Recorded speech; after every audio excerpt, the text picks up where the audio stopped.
Chapter 10. Children adorned with dazzling crowns, sparkling jewelry, and scintillating costumes performed the pastimes of Krishna on stage.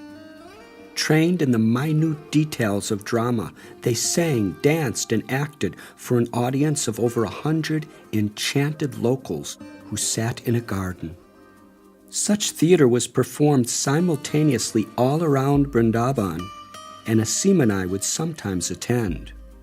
On this particular day, Krishna and his cowherd friends pretended to be tax collectors and blocked the path of Radha and her cowherd girls, who carried clay pots of butter on their heads. Asim translated the local Hindi for me. The sweet little boy playing Krishna said to Radha, "Before you can pass, you must pay taxes for the beauty, charm, and sweet love that you possess. The tax will be the pots of butter on your heads." The beautiful child playing Radha's friend Lalita replied, "Why should we pay taxes to you? My Radha is the queen of Vrindavan. You should pay taxes for her, for all the grass your cows eat every day." Through playful dialogue filled with humor, joy, and spiritual emotion, the players captivated our hearts. Their classic stories enhanced by song and dance. In every encounter, Sri Radha's love won over playful Krishna. I had learned in the course of my travels how the essence of yoga meant simply to be absorbed in the Supreme. It struck me how many ways there were to be absorbed. Dawn cast its first light on a spacious courtyard behind a medieval sandstone temple. A brick wall 10 feet high, covered with leafy, flowering vines that hosted droning bees, bordered the yard. Birds, hidden in tree branches, began their chorus to welcome the rising sun. The enclosure was a sanctuary where devotees prayed quietly.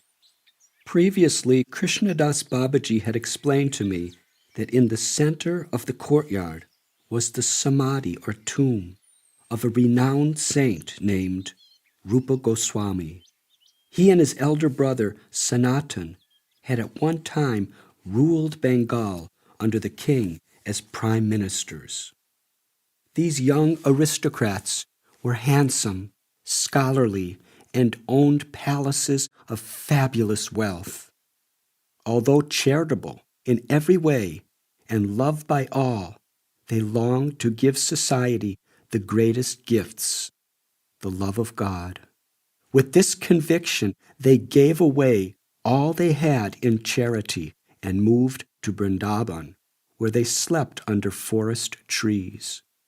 Under the inspiration of Lord Chaitanya, the brothers composed vast literatures to illuminate the world with the inner secrets of spiritual love, while they personally exemplified those teachings. For almost 5 centuries, they had inspired countless followers. I had become so attracted by Rupa and Sanatan's devotion, I couldn't hear enough about them. I knelt down before Rupa Goswami's tomb and prayed silently. Above the earth where the saint's body was enshrined was a small square room made of sandstone that had a domed roof and was crowned with a spire. In my readings from religious books of various faiths, I had learned of how a saint's presence is especially powerful at his tomb. But nothing could have prepared me for what was about to unfold on that day. I suddenly experienced an invisible energy, mystical yet real, that poured out from the samadhi. It was as if a spirit that possessed limitless grace was embracing me and filling me with love. I felt weightless, beyond the body and mind. My limbs shivered and skin tingled as waves of gratitude thrilled my heart. Looking down at the dusty ground, I felt so small and unworthy of such an intimate experience. Was this another glimpse into the divine love that I yearned for, spurring me on to crave for more? I felt it was. My Lord was nudging me onto yet another step forward toward my destiny. I suddenly knew with certainty that bhakti was the path that I would give my life to, and that Krishna's name would in time reveal his love to me. All the reservations that had prevented me from committing my whole heart to this path were now gone. But I understood that I would have to follow sincerely, under the shelter of an authentic teacher or guru, to whom I believed Krishna would bring me. Bhakti, the path of devotion, my path had been revealed. Finally, I accepted. I had now been in India for 1 year. I continued to learn the lesson that along with everything wonderful came an equal number of challenges. Months before, I had dutifully trudged to the immigration office in nearby Mathura to apply for a visa extension. The agent sent my application on to New Delhi, assuring me that in the meantime, the receipt of my application would serve as my legal visa until the official reply. The autumn was giving way to winter, and there was still no reply. At least, that's what I thought. Unbeknownst to me, a letter had been delivered to an ashram where the recipient lost it and never informed me. The letter, it turns out, had stated that I must report immediately to the office in Mathura. Unaware of any of this, I failed to report. Time passed. As a result, the immigration agent in charge of my case was outraged, feeling that I had defied his authority. I, in the meantime, went about my life unaware that anything was wrong. One day, a temple priest hurried out to the street where I stood. His face was solemn. "A government agent is hunting you down," he said. "He believes you defied him." "What are you talking about?" I blurted, bewildered. What could I have done to warrant such attention? "In the morning he came here searching for you. He screamed like a mad dog, threatening that when he found you, he would severely punish you." The priest's face twisted in disgust as he lowered his voice. "I know this man. He is cruel and corrupt. We fear him more than the local criminals, for he has the power to do anything." "What should I do?" I inquired, my heart pounding. "Be careful." Everywhere I went, people told me that the agent had been there searching for me. Dozens of Brijabasis and sadhus prayed for my protection. In those days, along with Shripad Baba and Asim, I would sometimes visit the second home of an affluent woman from Delhi named Yogamaya. She had a 2-room apartment where nightly she hosted devotees to perform kirtan while she cooked for everyone. One such night I met a man from New Delhi called Engineer. A mechanical engineer by profession, he was a tall, middle-aged man with neatly combed black hair and a trimmed mustache. And like everyone else at Yogamaya's place, he was a gentle soul and a sincere devotee of Krishna. After hearing my case, he assured everyone that through his connections, he would try to normalize my immigration status in New Delhi. Everyone at the house insisted that the two of us leave at once. Under the cover of night, Engineer and I crept along the small lanes of Vrindavan to reach the bus station. As we stood in line to purchase our tickets, a voice resounded like a crash of thunder. "Arrest him!" A hush fell over the bus station.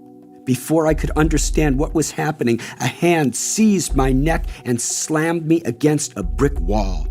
I was face to face with the government agent. "You defied me," he blasted. "Now you are mine." His eyes flashed with rage. Engineer tugged at his sleeve, trying to explain the miscommunication, but the agent was not a man to listen to reason. He was a man of force. He struck Engineer across the face again and again, then pinned him against the wall next to me. "You dare to challenge my authority?" he screamed. "If you speak another word, you too will be beaten and arrested." Women screamed, men gasped, and children cried. 2 police constables flanked him, holding clubs to prevent anyone from interfering with him. As Engineer cowered against the wall, the agent gripped my neck and dragged me away. The local people looked on in horror, crying, "He's a sadhu! Do not hurt him! Do not hurt this boy!" The agent yanked me along and shoved me into the bus, bound for Mathura. At the door of the bus, he turned to the 2 constables.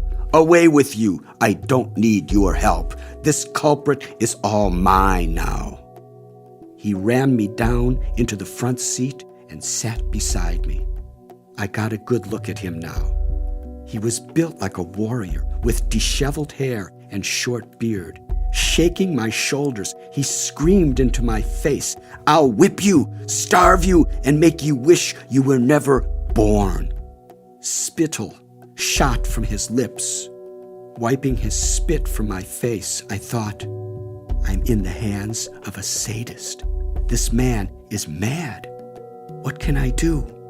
I closed my eyes and softly chanted the mantra. The overcrowded bus jerked forward.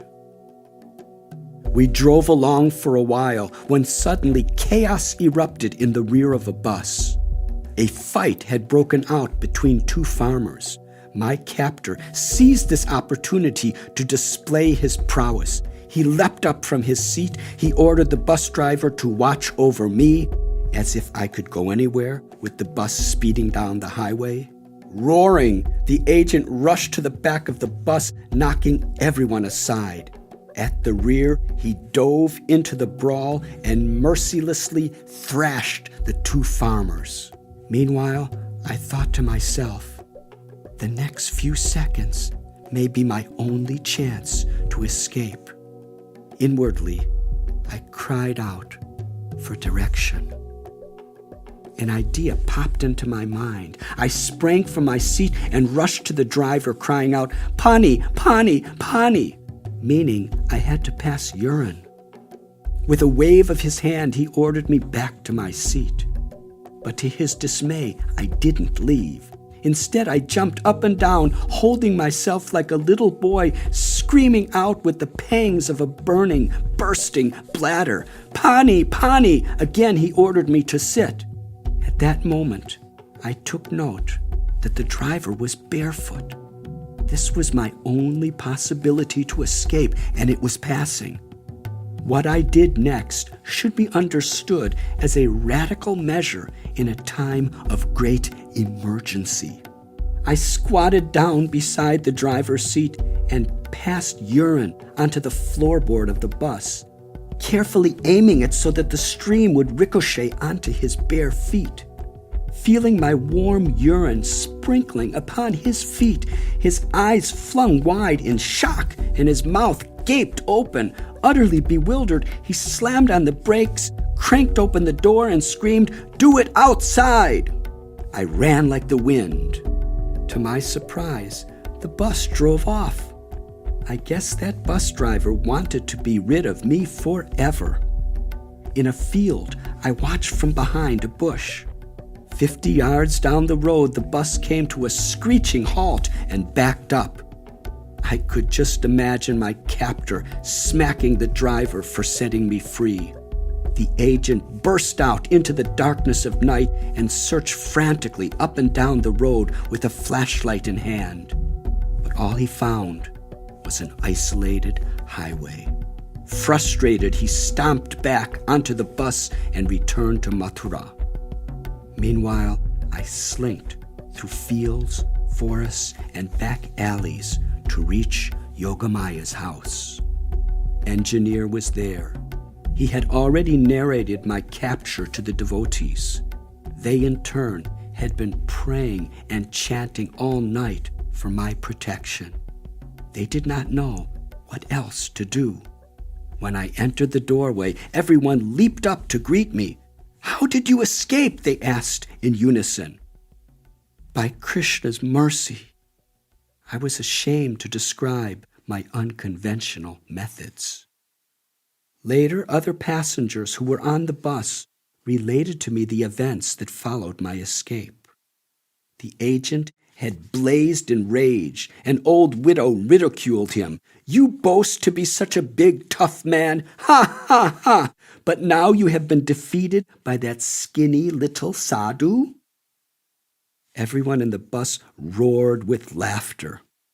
Utterly humiliated, he publicly declared to avenge the wrong I did to him.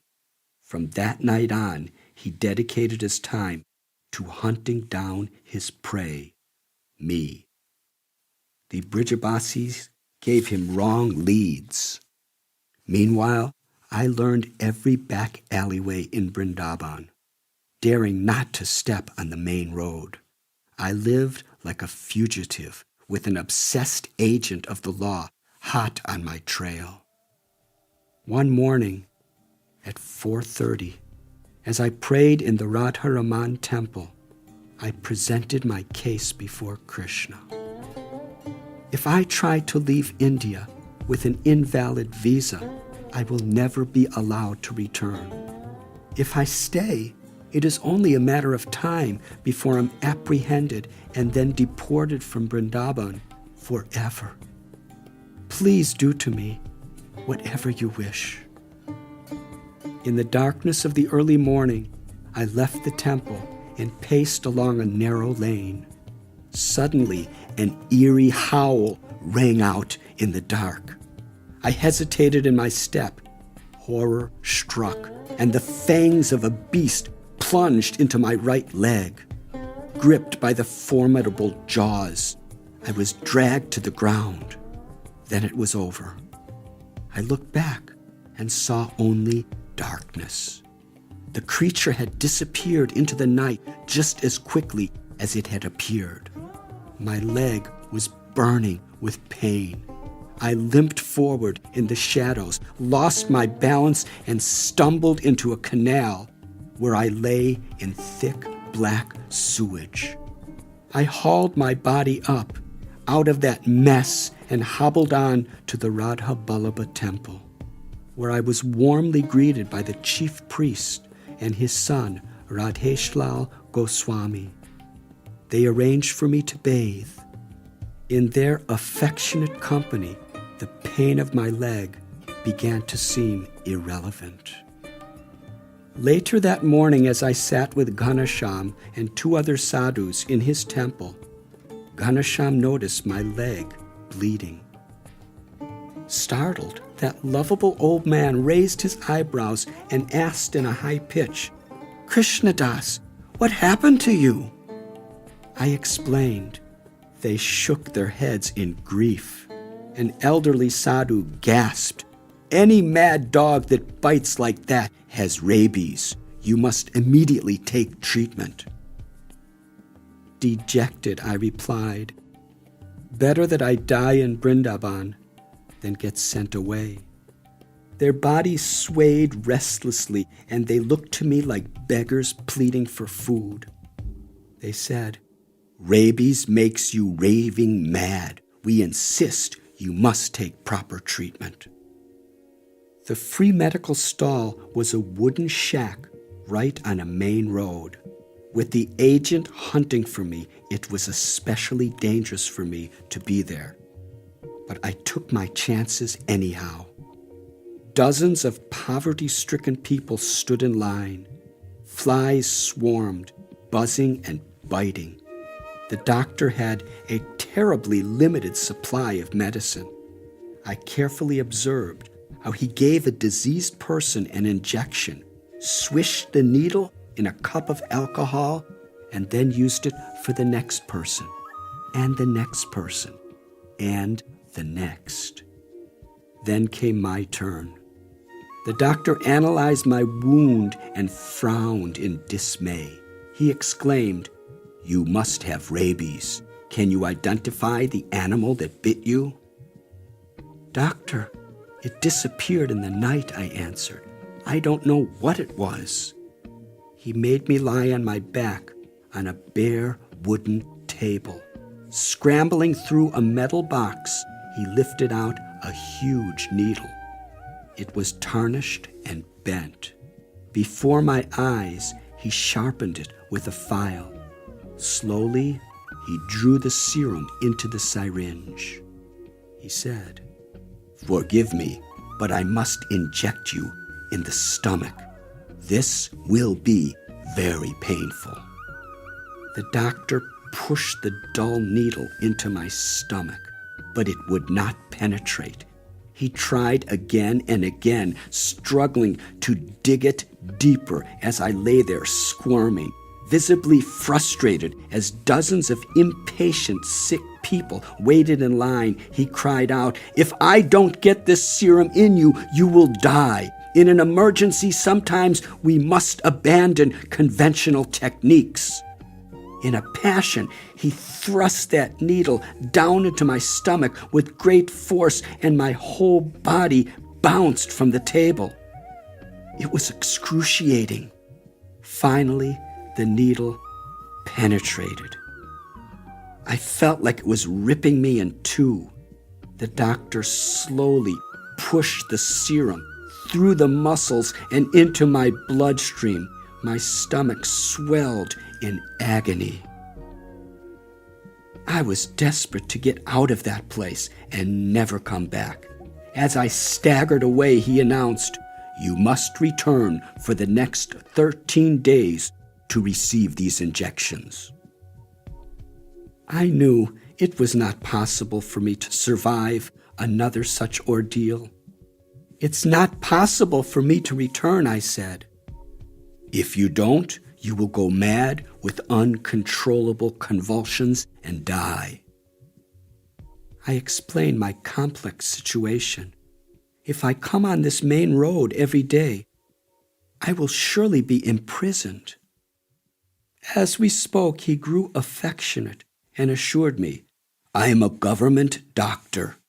I will write a letter with government stamp. You take it to Delhi, and they must give you a valid visa." The next day, my stomach was bruised with purple and green swelling. There would be no reprieve, however. The same painful ordeal had to be repeated for another 13 days, no matter what. The poor doctor was earnestly trying to do the best he could with what he had. He promised to have a better needle when I returned. As he'd instructed, I boarded a third-class train to New Delhi. When I reached the Home Minister's office, I was given over to a high-ranking official, as mine was a special case. The official gravely read the doctor's note, which stated that I had rabies and would die without proper treatment. The doctor went on to request urgently that I be granted a valid visa so that he might continue my treatment. Done reading, the immigration official looked sternly into my eyes. Then he spoke. "I will not be able to sleep at night if I know that I am the cause of your death." He called for my files to be brought in, and with great care regularized my immigration status. Now you are completely legal. There is no longer any problem. With these words, he stamped my passport with a fresh visa. I returned to Vrindavan, feeling that I had passed through another necessary purification to prepare me for my destiny. I was not to be bothered by the government agent again, as he was now under investigation and soon to be fired for abuse of power. I was free to stay in this place I loved and had an overpowering sensation that something wonderful would soon unfold for me here. One chilly night during the last days of November, I sat alone under a kadamba tree on the bank of the river, where I carefully listened to the quiet, swishing song of Yamuna. The moonlight glimmered on the surface of the water, while birds of the night filled the air with soothing sounds. My mind became a projector, and the river a cinema screen on which I observed the events of my life. I witnessed the joys and sorrows of my childhood and the senseless escapades of my teens. I saw Gary and myself charged with the energy of youth, leaving our homeland to seek meaning. We had roamed Europe, seeing the sights, making friends, and soaking in every possible experience. The one constant through it all had been a longing for God, which became an obsession. Where did this longing come from? I did not know. Searching, I had studied religions and philosophies, and from childhood had prayed in synagogues and later in monasteries, cathedrals, mosques, and temples. Gazing into the current, my mind flowed back to that fateful sunset on the island of Crete, where I resolved to embark upon my pilgrimage to India. Life-changing lessons had greeted me as I crossed the Middle East. While studying the Holy Quran, danger and disease perpetually hovered over my head. As I looked deeper into the river, my mind's eye beheld the panoramic beauty of the Himalayas. I envisioned the great rishis, mystics, ascetics, yogis, and lamas from whom I had so eagerly learned. They had all been so kind to me, and in my heart I thanked each of them. Then I witnessed the miraculous reunion with Gary in that rice paddy in Nepal. I wondered where he was now and why we'd been separated again. On that riverbank, I heard again all the unceasing prayers that I had offered on my arduous pilgrimage, praying that my spiritual path be revealed. I recalled how Lord Rama had appeared in Ram Sevak Swami's dream and said to him, "This young boy is a devotee of Krishna, and Vrindavan will be his place of worship." At that time, I had disregarded those words, but now, having resided in Vrindavan for about 5 months, I had a sense of sincere surrender and had finally accepted devotion to Krishna as my spiritual path. Still, emptiness lingered within. I knew that I must accept a guru to whom I could fully dedicate myself. This necessity was emphasized both by tradition and by the words of Scripture. To harmonize one's life in the service of a guru's teaching was the path that enlightened souls had followed since time immemorial. Gazing into Yamuna's dark current, I prayed for direction. It was now late at night. With these thoughts in my mind, I lay down to sleep on the riverbank, only to be haunted by a strange dream. I found myself in a comfortable house in America, surrounded by people chattering on about frivolous topics while a television droned in the background. I awoke with a start. Why did I leave Brindaban? I shouted, confused. I rolled about on the riverbank, sobbing into the darkness. Why did I leave Brindaban? Why did I leave Brindaban? Gradually, I recognized the Yamuna flowing by and the nearby Kadamba tree.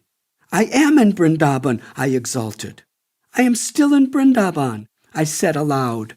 I pressed myself to the cold earth beneath me, feeling that I never wanted to leave. After regaining my composure, I reflected. This cold, dusty riverbank in Brindaban is many times more precious to me than a palatial mansion in the country of my birth.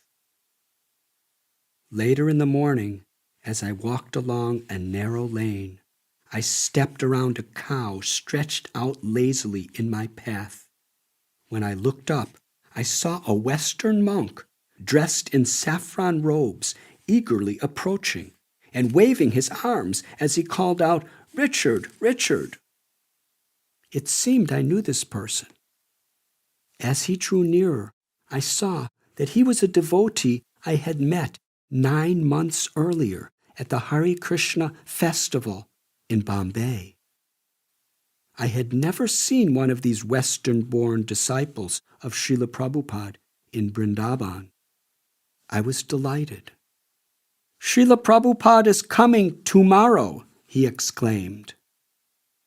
The sun was about to set. Chattering birds frolicked in the sky.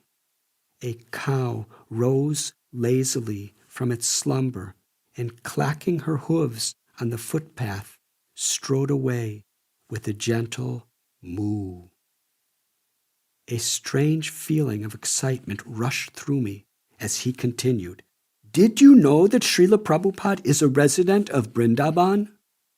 He's returning after spreading the culture of devotion all over the world." Patting my back, he smiled. "Prabhupada will be so happy to see you here. We were all wondering where you could be. Please, come."